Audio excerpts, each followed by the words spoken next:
Welcome to my channel. ఒక చిన్న గ్రామంలో 3 కుటుంబాలు, నాయుడు కుటుంబం, రాములు కుటుంబం మరియు వెంకటాచలం కుటుంబం అన్యోన్యంగా సంబంధం కలిగి ఉంటాయి. ఈ 3 కుటుంబాలు దశాబ్దాలుగా స్నేహ సంబంధాలను పెంచుకుని ఒకే ఊరిలో కలిసి జీవిస్తుంటాయి. పెళ్లి సందర్భం: నాయుడు కుటుంబం పెద్ద కుమారుడు రాంబాబు, రాములు కుటుంబం కూతురు సుహాసినితో ప్రేమ వివాహం చేసుకోవాలని నిర్ణయించుకుంటాడు. అయితే ఇది ఈ 3 కుటుంబాల మధ్య పాత సంబంధాలు, సంప్రదాయాలు మరియు కట్టుబాట్లను పరీక్షించాల్సిన సమయం. సమస్యలు: పెళ్లి ఏర్పాట్లు జరుగుతున్నప్పుడు కొన్ని సామాజిక సవాళ్లు, కుటుంబ విభేదాలు మొదలవుతాయి.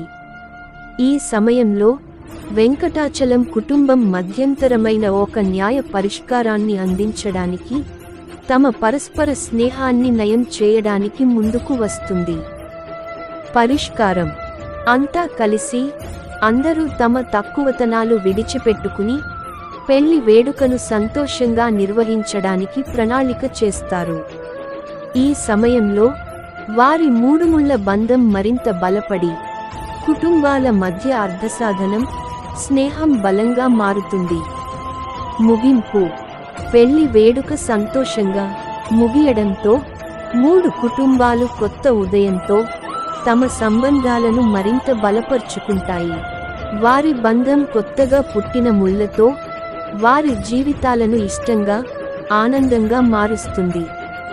ఈ కథలో పెళ్లి సంబంధాల మీద విశేష దృష్టి పెట్టి ప్రతి కుటుంబం తమ సంబంధాలను ఎలా స్వీకరిస్తుందో చూపించవచ్చు.